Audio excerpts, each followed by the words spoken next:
Hey, hi everyone. Thank you all again for being here today for our webinar on trends and unseen risks in Asian American and Asian immigrant youth suicide. And this is a part of our webinar series on suicide prevention and intervention for Asian American and Asian immigrant youth. My name is Kristen, and I'm a research associate for the Lotus project. And I'll just briefly go over some quick logistics for today, and then I'll pass the virtual mic to and introduce our moderator, Cruz. In terms of logistics, after this webinar, we will follow up with an email with the feedback evaluation form as well as additional information. And we also want to make a note to please do not use any AI note-taking assistants. We will be removing them from the webinar for privacy purposes. I also want to note that there is a Zoom chat as well as a Q&A function, and I can see people are already introducing themselves, but feel free to use the Zoom chat to introduce yourselves and engage with one another. Also, I want to highlight that you may have to change the recipient of the chat to everyone instead of hosts and panelists, just so that everyone can see your message if you want to engage with other people. And we also have a Q&A chat, and this is for questions specific to presentations and webinar content, as well as any additional questions you may have for us. And yeah, please submit your questions in the Q&A chat during or after speaker presentations. And for this webinar, the speakers will answer the questions in a combined Q&A panel at the end of the webinar. So after the two presentations. You can also upvote questions that you resonate with the most and or are the most curious about. And please use respectful language in the chat, as well as in the Q&A chat as well. Also, if you are seeking continuing education credits or need your attendance records taken, please stay the entire time. If you did not fill out that you need CE credits in registration, please contact us about it at lotusproject@phi.org. The CE certificate will be emailed to you within a month of this webinar, and please let us know if you do not receive it. Now I'll introduce the moderator for the remainder of the webinar, Cruz Chan. And Cruz Chan is a clinical manager for the Healing for Asians program at Richmond Area Multi-Services and is a trainer for the Lotus Project. And as a clinical manager, Cruz develops and manages the RAMS Healing for Asians program, which provides trauma-informed mental health services to limited English-speaking Asian victims of crime.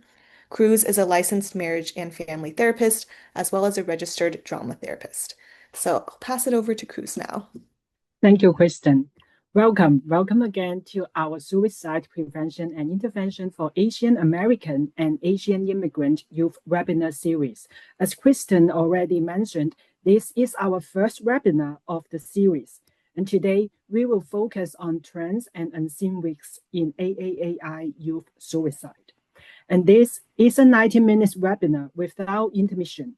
We will have two 30-minute presentations back-to-back. And then we will have 20 minutes of Q&A after all the presentations. We still encourage you to type your questions in the Q&A chat box during the presentation. You can also identify the questions to either or both speakers if you want a specific speaker to answer your question. And your question will be asked by me after two presentations. Without further ado, please allow me to introduce our first speaker, Dr. Camillia Liu. She is a scientist at the Public Health Institute. Dr. Liu applies a life course perspective and social determinants of health framework to examine alcohol, tobacco, and mental health among adolescents and young adults. Her most recent grants focus on young adults in community colleges and Asian American and Native Hawaiian and Pacific Islander adolescents. She received her MPH and MA in Community Health Sciences and Asian American Studies, and a PhD in Public Health, all from UCLA. Welcome, Dr. Camilla. Thank you, Cruz. I will start sharing my screen. I want to thank the Lotus Project team for highlighting such an important issue and appreciate you having me here today. Let's go ahead and get started.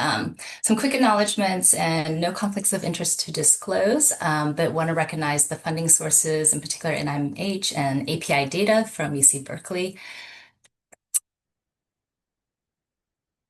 Also, as we are discussing sensitive issues today, please know that there are resources and support out there, especially specifically National Suicide Prevention Lifeline as well.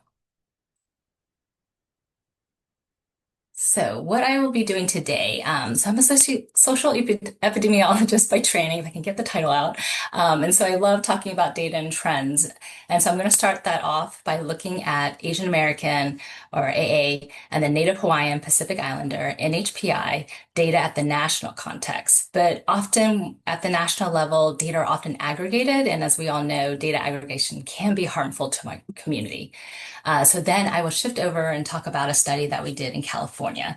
So I am based in California, and it is a bit California-centric, but I think the key here is finding data where we can disaggregate and really understand the different Asian subgroups. Next, I'll go into some conceptual frameworks to help us think about how we approach suicide prevention, intervention, as well as research. I would like to share some findings, not from the data, not from the numbers, but from youth voices from our qualitative research, and wrap up with summary and future directions. So let's start off with the numbers. There's going to be a lot here, so I'll do my best to go slowly through it, but also want to highlight some of the resources that these data come from. So first off with terminology, so suicidal behaviors, we'll be looking at thoughts around suicide, so suicidal ideation is included in that, suicidal attempts, and then deaths due to suicide. And again, when we're looking at these constructs, how do we go about measure, track, and monitor them? So I think it's really important to think about our data sources too. So a lot of the data sources I'll be highlighting today, the first from suicide ideation and thoughts will come from the Youth Risk Behavioral Survey, which is a school-based survey, but also recognize that there are experiences from youth themselves that we can get from the qualitative side too. Suicidal attempts, also from the Youth Risk Behavioral Survey, but we can also look at data to track and monitor from emergency room and hospitalization records. And then finally, death records and mortality data. And unfortunately, with the number of the increases in suicides, I think more and more people have their own personal stories to share as well. So to get a snapshot and get everyone oriented with the numbers, I'm starting off with mortality or death records, but showcasing rates by race and ethnicity in 2023. So if we look at this, American Indian, Alaskan Native youth have actually the highest rates at 10.8 per 100,000 youth, followed by youth who are white. So for Asian and Pacific Islander youth, the rate is 5.28 per 100,000 youth. In general, though, we want our goal to be zero. So I think that's, as we're going through these numbers and we're comparing and contrasting, we really want to reach our goal of zero suicides among young people. And how do we improve our prevention and intervention for this? So suicide is the leading cause of death for AA and NHPI youth. And as we look over time too, from 1999 to 2021, suicide deaths have increased. And let me go to the next one actually. This also showcases the trends over time. And I want to highlight this article by Reyes et al., Breaking the Silence, an epidemiological report. And they offer a lot of some of the data I provide here, both from the mortality data to the suicide risk behavior data. And so again, here we're tracking the number of suicide deaths over time, and there's been a significant increase. And as you can see from the orange line, male youth have higher suicide rate than female youth. But in general, there has been an uptick since 2013, 2014.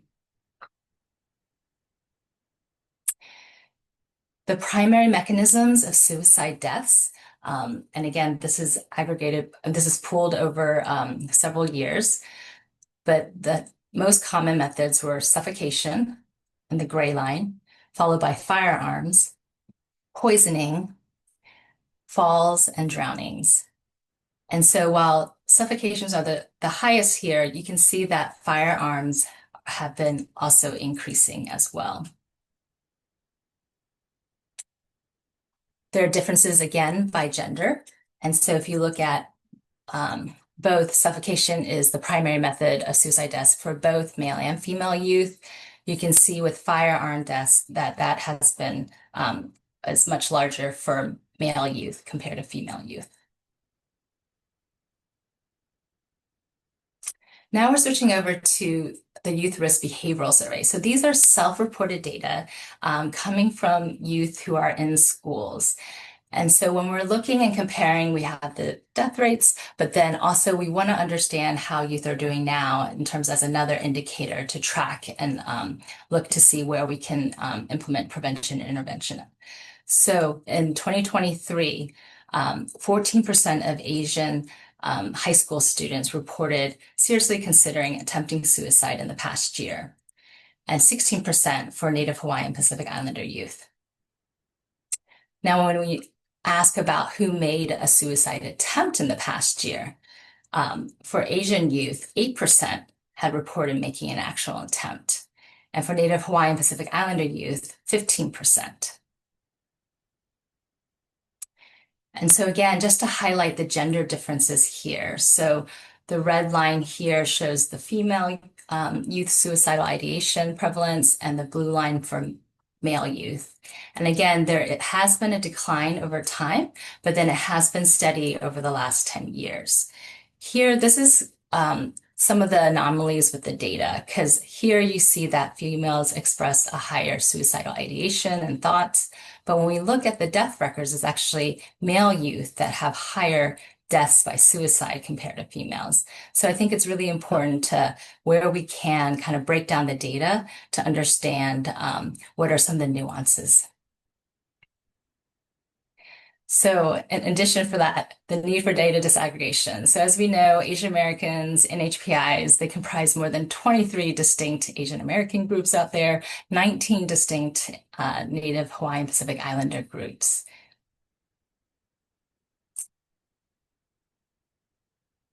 And so for me, I was able to find data where we can disaggregate, and this is from the California Healthy Kids Survey. I think each state has its own similar school-based survey. It's modeled after the Youth Risk Behavior Survey. And it's really important, if you can get access to that, I really recommend it, because you can see if they collect data that's been disaggregated. So for this study, we pulled together 2 years of the California Healthy Kids Survey data. And as you can see, the sample size is huge. This is all the students that are in school that year. So we had 77,000 students. And so as an epidemiologist, I get to play with the numbers here. So when we look at the questions, they ask both, they go through the series of your typical race and ethnicity questions. But the key one here is question number 7. And with 7, students can report all these different subgroups, but they didn't have to only check one. They can check more than one as well. We are working to see if the California Healthy Kids Survey folks will create a disaggregated version for Native Hawaiian Pacific Islanders, because that's the one that's missing here. But for this study, we were able to divide it up into these subgroups here. So when we're asking people to check all that applies, so this gets a little confusing, so I want to take the time to walk it through. I'm presenting just the number of youth that participated in the survey. And in the blue bar, all these blue bars, these are students who only checked one box. So the blue bar for Asian Indians, they're what we're calling monoethnic or monoracial. Now, the orange bar are those who selected more than one Asian group. So this box for Chinese can include Chinese plus Asian Indian, or Japanese and Korean, and these orange boxes. And then for NHPI, this orange box represents those that identified as both NHPI and Asian. And as we know, the demographics have been changing. There's a larger number of multiracial. That's what we're capturing with the gray boxes. So these are Asians or NHPI who also selected as either Black, American Indian, Latino, Latina, or white. And so when you look at this breakdown here, you can really see in California kind of like the demographic breakdown. And so for Asian Indians, they tend to be more monoethnic, monoracial. But then for Japanese, with the gray bar, there are more Japanese identify as multiracial than just a single race. And so these are the kind of the nuances we need when we can get access to the data. So highly recommend if you can look at some of your state's school-based surveys to see about whether or not they're asking for these different Asian and NHPI subgroups. So as we keep going with this, I'm going to keep referring back to these groups here, and we're going to look at the prevalence of suicidal ideation from there. So to start off, this is like our typical way of when we're comparing the data, like I've shown earlier. And so when we aggregate Asians and Native Hawaiian Pacific Islanders, from this survey, 17.5% reported suicidal ideation, and then compared to the other racial ethnic groups in California. When we break this down further, we can see how these numbers start shifting. And so both the multi-ethnic Asian and the multiracial NHPI have higher prevalences of suicidal ideation. Moving forward, so these are youth who identified only as a single race, so monoethnic Asian or monoracial NHPI. And you can see that the prevalence varies. So Filipinos reported 21% of youth that are Filipino reported suicidal ideation compared to around 13% of Asian Indians who do. And so the risk does shift compared to when you aggregate the numbers. But as you add on that other layer of those youth who selected that they're multi-ethnic Asian, their suicide ideation prevalence increases, and it ranges from 20% to 26%. And this is true across all groups. So for those Asian Indian that are identifying as multi-ethnic or selected more than one box, compared to their monoracial counterparts, they have much higher suicidal ideation. And then finally, our last group of multiracial Asians and multiracial NHPIs, they have either comparable or similar to or higher than the multi-ethnic Asians. And so you can see the suicidal ideation is not zero across all our groups here. And so that's really important to consider, but then also understand the nuances of when we're asking folks about ideation and how to intervene, what are some of the things we need to consider? The last slide here on data is looking at it by male and female again. And again, girls, female youth have higher suicidal ideation than male youth. In particular for girls, Southeast Asians, and NHPIs. And then for boys, Filipinos, again, Koreans, and NHPI youth. So as we shift into thinking about context and frameworks, I do want to paint a lens of just like what's going on right now. The second speaker will also touch upon this in more detail, so I'm just going to do a high level. But, you know, we have to consider our changing demographics. And as we can see, there's a growing number of multiracial, multi-ethnic Asian American and NHPIs. And then also a consideration of who this generation is. So Generation Z, born after 2000. They experienced the COVID pandemic, the effects of the school closures and increasing mental health problems, the rise of anti-Asian hate crimes. But we also have to consider the history of anti-immigration and anti-racist rhetoric as well. So when we're considering that, when we're thinking about the context, I love the social ecological model. And this is Joyce Chu and colleagues. They applied this to suicide and looking at the cultural theory and model suicide. And so here at the in the inner circles, the individual level, we have the relationship or peers and family. The community level kind of encompasses all of that, including schools, and then also finally the societal level. And it's really important to consider all these different levels and how they impact how we're thinking about suicide, ideation, the intent, and the action. Now, this can apply to any racial ethnic group, any group by sexual orientation, gender identity. But if we look at it by Asian Americans and NHPI, we can come up with each level of nuance there. And so that's what, with this model, it's applying that on here, as in particular around minority stress and experiences that are unique to Asians and NHPI. So starting up at the top, so it's like these societal cultural norms to suicide and structural discrimination. With our community and schools, where are youth living these days, and what are some of the stress or trigger points too, including schools with high academic performance or school connectedness and sense of belonging. For relationships, especially with parents, we're considering the intergenerational relationships, bullying and interpersonal racism that can also have an effect. And then the youth themselves, the ethnic identity, cultural affinity, and some of the typical risk factors we think about for suicide, including depression, substance use. The next framework I want to introduce is the Joiner's interpersonal theory of suicide. And again, how does this apply to Asian Americans and Native Hawaiian Pacific Islanders? And so they propose three constructs that will ultimately lead to the center of suicide attempts and then a desire for suicide. And so the three constructs here include thwarted belongingness. And so individual feels like they do not belong, lack social connection, and are isolated. Perceived burdensome, individual feels like a burden to others and that they are worth more dead than they are alive. I'm a burden. And then acquired capability. So this fearlessness about death or suicide and access, and also having the access to means to carry it out. And thinking about each of these constructs and what they may mean to Asian Americans and Native Hawaiian Pacific Islanders is important as well, because there are some cultural nuances around this. So finally, I want to highlight some of the youth voices in all of this.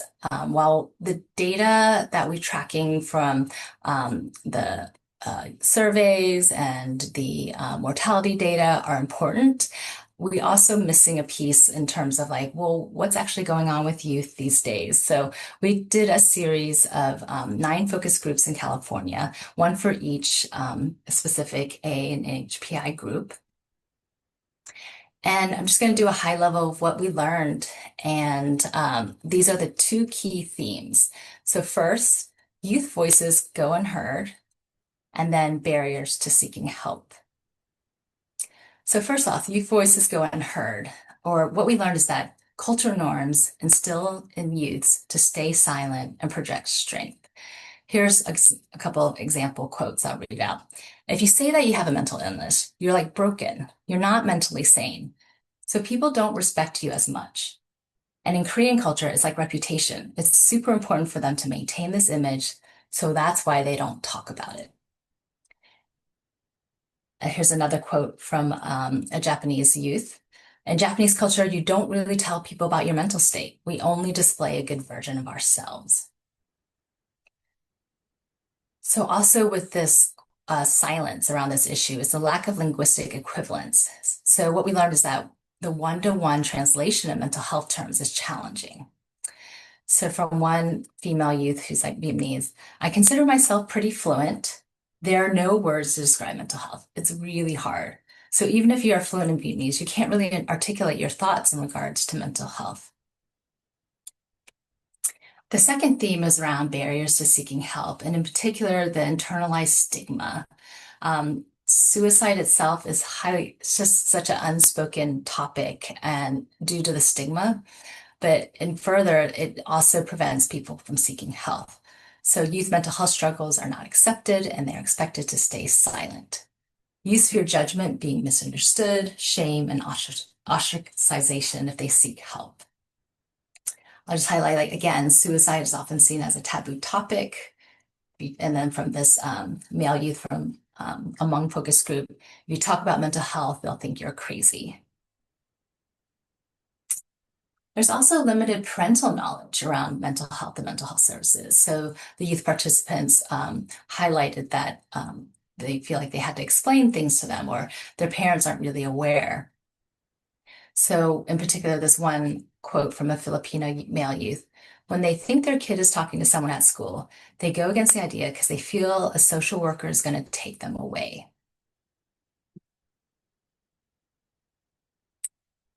I think it's also knowing where to find help.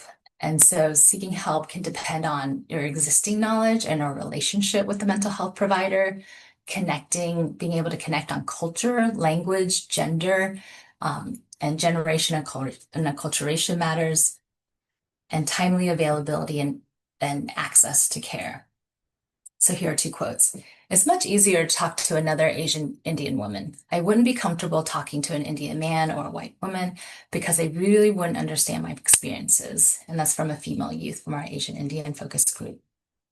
And then from among male youth participants, I just wish we had more therapists that spoke more foreign languages to better explain to our parents. And finally, seeking help depends on trust. For youth, it's finding connection and forming trust means feeling understood and supported without judgment, having their struggles acknowledged and validated, receiving help without feeling ashamed, and having their privacy protected. So just to summarize and also highlight some next steps. So key takeaways. The need to disaggregate data for Asian and Native Hawaiian Pacific Islander groups to better understand youth suicidal behaviors and trends. It's also important to consider the historical, the social, and the cultural context, in particular with suicide prevention and intervention for AA plus NHPI communities. And finally, many youth and family voices go unheard. And so it's important to create that safe space and those opportunities to track and understand these stories. So that's one of our next steps in our work here. We're going to be gathering more stories around youth and their families and the lived experiences around mental health, suicide, and well-being.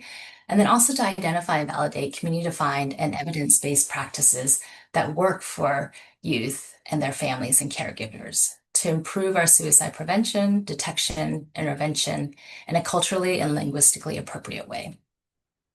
Just want to acknowledge my teammates at the Alcohol Research Group at the Public Health Institute, our consultants and advisory board on our study. For the focus group work, the Special Service for Groups and their team to help support the qualitative data and analysis. And appreciate all our partners in this work, in particular, recruiting and finding our youth voices. So I thank you, and we'll move on to the next speaker.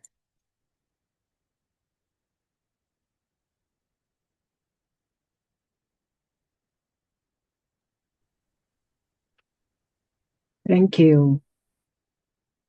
Thank you, Dr. Camillia, for your presentation and sharing the important data. We will be discuss more and answer questions from the audience after our second presentation, but I already see some of you putting your questions in the Q&A chat, and I encourage you continue to type your questions in the chat. Okay, so our next presenter is Dr. Peter Suyemoto, who is a feminist scholar, writer, educator, curriculum developer, equity trainer, mental health activist, and artist. She is the executive director for the National Asian American Pacific Islander Mental Health Association, what we also call LMFT, as well as the associate director of equity for the Massachusetts Coalition for Suicide Prevention. In 2024, she won the American Association of Suicidologists Transforming Lived Experience Award, and her claim to fame is that she rode her bicycle across the country in the summer of 2012. Let's welcome Dr. Petter. Hello, everyone. Can you see my slides and can you hear me? Yes. Yeah. Good, excellent. So I wanted to start a little bit with, actually, you know what I'm going to do? I'm going to set a timer because I'm like, I don't want Cruz to have to say, yo. So give me 1 second. Yeah, so I wanted to start with a little bit of uh, some facts about me. It's in addition to the great intro. Um, so I'm an educator, like Cruz mentioned, and I earned a doctorate in education from the University of Pennsylvania in anti-racist education. And I've been blessed to teach everything I've ever loved to do, which includes writing and literature and poetry, biology, pedagogy at the graduate level, equity and diversity, ceramics, collage, jewelry making, Reiki, sign language art, and all levels of riding, bicycle riding and bicycle maintenance, which sort of led to that trip across the country. And I currently work both, in Asian American mental health as well as suicide prevention. Um, and when I was 12 years old, I used to imagine walking out into the winter snow. And at 16, I tried to take my life. So I'm a suicide attempt survivor and a person who lives with complex PTSD, major depression, and ADHD. And although my lived experience with these conditions has been my greatest struggle, it has also been my greatest teacher. As I work on recovery, I felt it was important to speak out to break the stigma.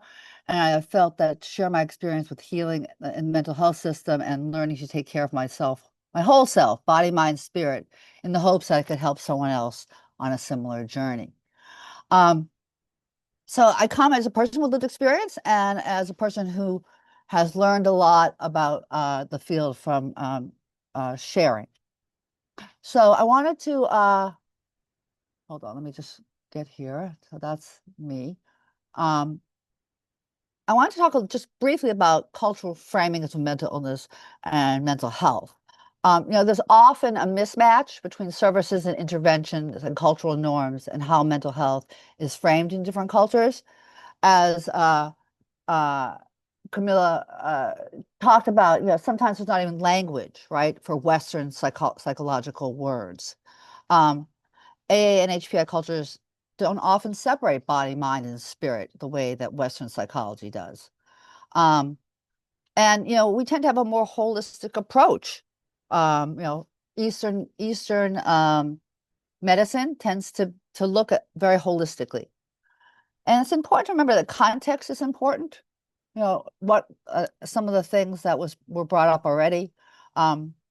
We also, as a collective, tend to have a collective approach, right? Family and community mental health becomes, I think, more important than perhaps in mainstream society. At NAAPIMHA, we have a saying that this too is mental health, meaning that basically everything we do, all the ways we relate and all that, it has a mental health impact. So what are some, I'm going to stay pretty national. I don't have specific local data. But here are some statistics from 2020. I think, Camilla's statistics were a lot more compelling and more recent. Although I do think it's important to notice that, we still have, for AA and HPI youth, we still have it being the leading cause of death. And, we also know that statistics don't tell us everything. We can suspect underreporting because of the stigma. And also, as was mentioned before, the need for disaggregating the data is really critical. I also want to speak to the Asian Foundation, the Asian American Foundations, or TAF, reports findings. They just did a report on Asian AA and HPI youth mental health. And so, I mean, despite the fact that 7 in 10 or 69% of young AA and HPIs describe their mental and emotional well-being as good or excellent, almost half, 48% of the same group score above the threshold for moderate depression based on the PQ-9, which is, a little confusing, all right? 3 in 10 AA and HPIs youth report having planned or attempted suicide in their lifetime. And there are higher rates for 2S LGBTQIA plus youth, where over half, 51%, report as having made a suicide plan or an attempt in their life. Age could also be a factor. rates nearly doubled from the youngest demographic, 14 to 17, to the oldest, which I think, gives us a thought about, where we would those transitional youth and the need for support for them. The biggest, hold on, let me just move this. So what are some top stressors for AANHPI youth? According to the TAF report, 43% self-pressure to succeed academically, competitively, or professionally, 39% sense of duty to family or fear of causing them shame, and 36% pressure from parents or caregivers. And I think some of this, this pressure to succeed is also in our society. And we have the myth of the model minority. And this myth says Asian Americans are the model minority, and that since we're successful in academics and business, we don't have issues related to our mental health or minority status. And I think this is particularly harmful when you look at mental health, right? Because first, we don't disaggregate the data, so we don't know what the picture looks like in different groups. We can also say, like, the model minority doesn't ameliorate racism in this country. In fact, it could make it worse by pitting us against other groups, where we're held up as a model minority and so what's wrong with you? And then there's not a connection. The model minority myth distracts us from the real issue of increased suicidality and depressive symptoms among Asian American youth. And this myth creates unnecessary pressure for those of us who struggle with mental illness and those who don't do as well, right? And those levels, it happens on many levels, right? So on the individual level, there's a pressure to conform to stereotypes, familial and internal pressure to succeed. I'm sure people have heard of Asian fail, A minus. The cultural level, it pits AA and HPI community against other groups of color. Institutionally, in schools, teachers pay less attention to quiet students, so we may not get as much attention if we are quiet and well behaved. Systemically, there's lack of promotion, lack of resources for mental health, lack of research on AA and HPI mental health issues. So what is some of the impact of culture, stigma, and trauma? We live in a culture and cultures, right? Multiple, that stigmatize mental health. You just have to look at how all the misinformation that comes up after a celebrity suicide. I find it really appalling. And in Asian American cultures, the stigma is even more extreme. There's silence and denial about mental health issues in community, families, and among individuals. There's fear and shame. We're told that we'll lose face if we admit to depression or suicidality, and that will shame our families, or our community. It goes beyond that, right? The message is that mental illness is a personal failure. And in my life, my father, who was Japanese American, had very hard time dealing with my depression. And when I mentioned I was probably 30 something, that I was feeling suicidal, he couldn't hear it. He turned his body away. He couldn't hear that was my experience. And as an adult, I understand, I was his kid, and no one wants to hear that. But at the same time, at the moment, it was really difficult. And, often people of color have to deal with racism and oppression, which is also a factor for suicide. So one of the things that AA and HPI folks have to deal with is historical trauma and intergenerational trauma, right? Historical trauma is characterized by trauma events shared by a group of people that, contributes to an increased prevalence of negative physical outcomes, maybe impaired parenting, distrust, mental illness, and subsequent generations. Intergenerational trauma occurs when trauma event takes place either to an individual, family, or collective and gets passed down to subsequent generation. Traumatic events are often perpetrated by outside sources in intergenerational trauma rather than within the family itself. So one example of intergenerational trauma is the Japanese internment. Now, trauma can be passed down between generations in a few ways. Some research shows that the possibility that trauma can be passed down through epigenetics, but most certainly the psychological impact of trauma and issues such as racial identity development influence more than one generation. In my experience, after World War II, my father, who was interned during World War II, he was a junior high school age child. But after the camps, after he went to school, he tried to unsuccessfully, I might add, shed his identity as Japanese American. He married a white woman. My mom chose to live in a white community and became a recluse. There was no community for him. And this impacted my identity information because I grew up mixed heritage, a combination of Japanese and white American. But the Japanese norms remained unnamed, right? That no one said, "Oh, this is how we perpetuate our culture." We just did things that I thought were just about my family, right? And I had to do my own exploration about my culture and my racial identity in my early 20s. And his trauma with war shaped how I understood my identity. And that's just one example of the way that kind of intergenerational trauma might surface. In terms of targeting, there's still the impact of racism, right? So according to the TAF report, 93% of AANHPI young people experienced some form of race-based discrimination in the past year. 93%.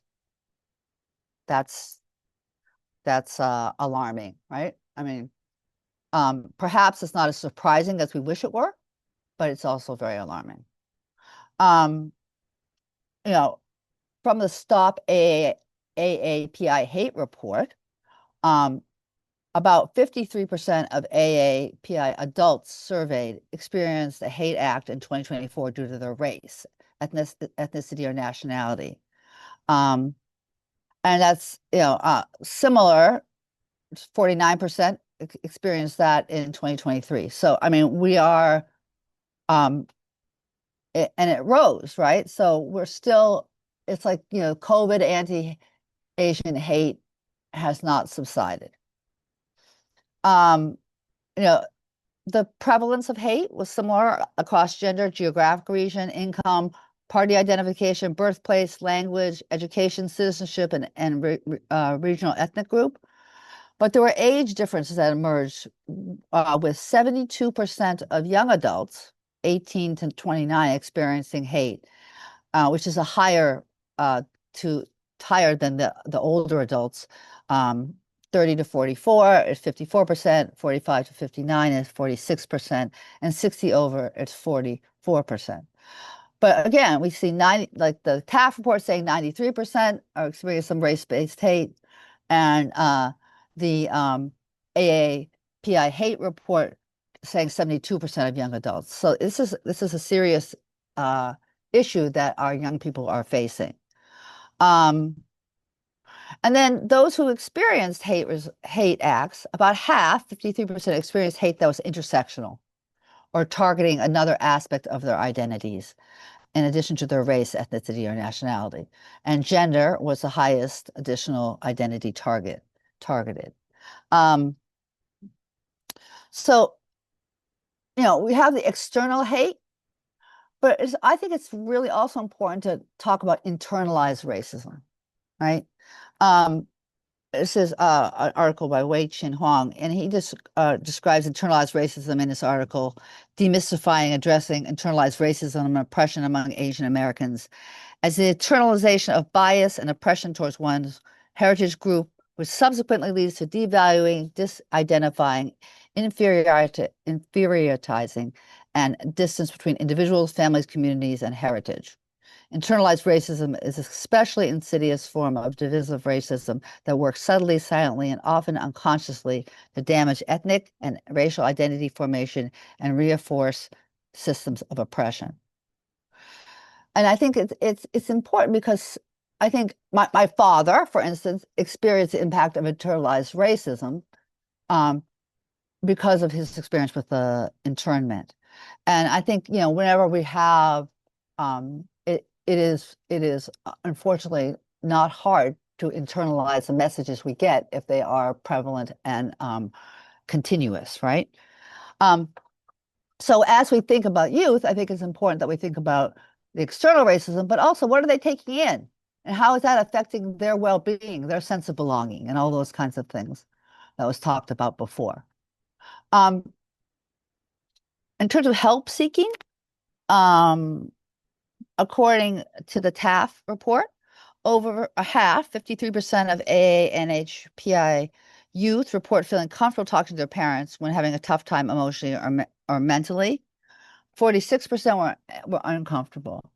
And yet many feel like many of them felt like there were barriers that prevented them from talking to their parents about mental health. 55% said that they didn't want to burden them, right? 51% said the youth said they had different beliefs from me about what mental health needs are. 37% say they prioritize other things over mental health, and 35% said that the parents would be embarrassed or disappointed in them. And friends are the top choice at 61%, I believe, for emotional and mental support. And that's important when we think about, well, how do we develop programs? How do we, change the trends for suicidal ideation and suicide itself, suicide death. In terms of getting information about mental health, most AA and HPI youth rely on social media, friends, and school for information about mental health and emotional health. Again, it's important to know this so we know where to come into their lives to share more information, right? So, what can we do to address these disparities and issues? First, we need to think about cultural relevance and cultural humility. As an Asian American person, I have never had an Asian American mental health practitioner. Given that Asian Americans as a group underutilize mental health services, I rarely saw other AA and HPI clients either.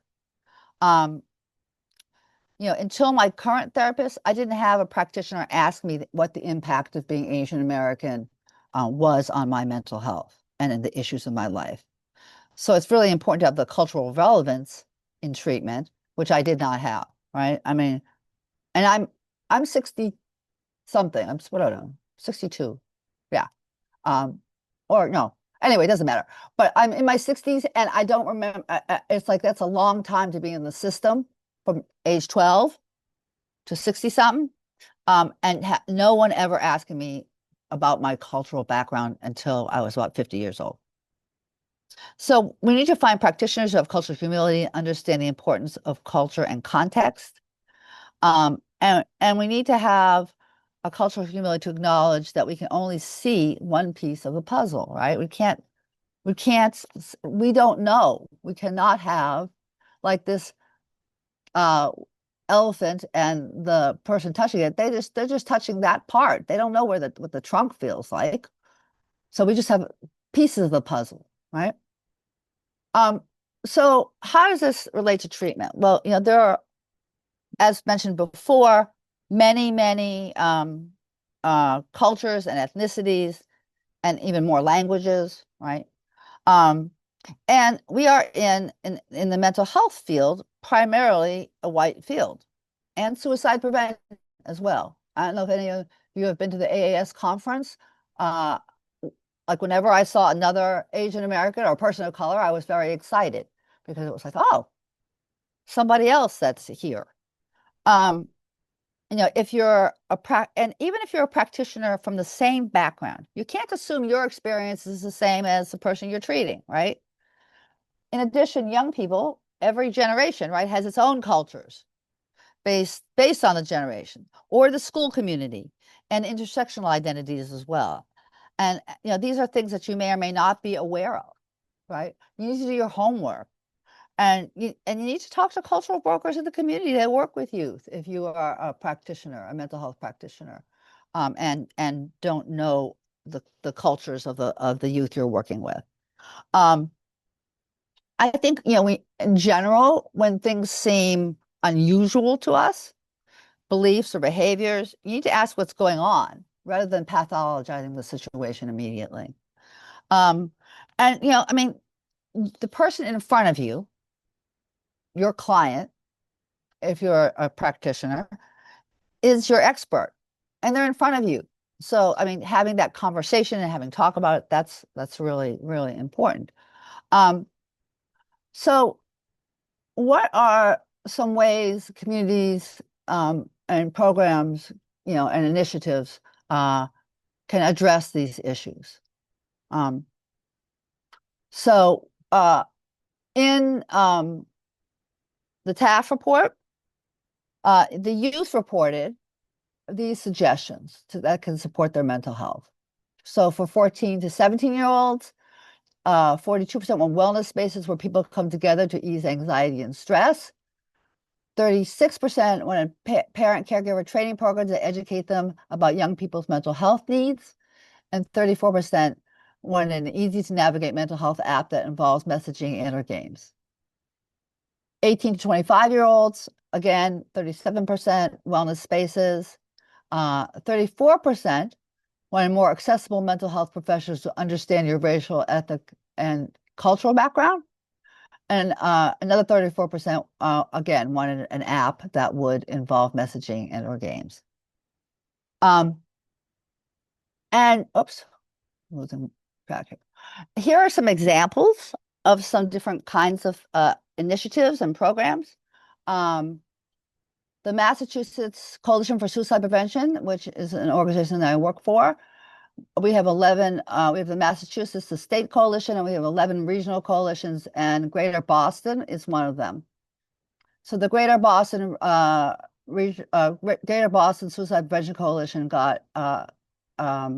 is part of a Garrett Lee Smith grant initiative of the MCSP for youth suicide.